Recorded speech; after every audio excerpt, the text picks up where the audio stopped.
తమ్ముడు మంచోడే. కానీ ఇప్పుడు అధికంగా ఆక్రోశాలు, ఆవేశాలతో మొగుడుతో గొడవలు పెట్టేసుకుని తండ్రి అండగా నిలబడతాడని చెప్పి రచ్చ చేసుకుంటూ విడాకులు తీసుకుంటున్నటువంటి అమ్మాయిల్లో ఒక అమ్మాయికి జ్ఞానోదయమైంది. ఆ తండ్రి ఈమె కోసం తన దగ్గర ఉన్న చివరి రూపాయి వరకు తగలేసి చివరికి తను ఆసుపత్రిలో ట్రీట్మెంట్ తీసుకోవడానికి ఓపిక లేక ప్రభుత్వ ఆసుపత్రిలో వెళ్ళిన చేరినటువంటి దౌర్భాగ్యమైన పరిస్థితులలో మళ్ళీ ఆ అబ్బాయే తన కూతురి భర్త తన సొంత ఖర్చుతో ఆయనకి ప్రైవేట్ ట్రీట్మెంట్ ఇప్పించినటువంటి ఉదంతో ఇప్పుడు దేశవ్యాప్తంగా సోషల్ మీడియాలో వైరల్ అవుతున్నది. గత వారం రోజుల నుంచి అవుతున్నదాన్ని ఇప్పుడు పత్రికలకు టచ్ చేసినాయి.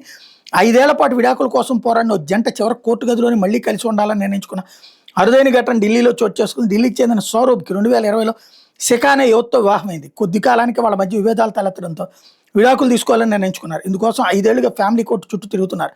న్యాయవాదులు, ఫీజులు, ఇతర ఖర్చుల కారణంగా ఇరువురు కుటుంబాలు ఆర్థికంగా నష్టపోయాయి. ఈ బాధతో ఇటీవల శిఖ తండ్రికి గుండెపోటు వచ్చింది.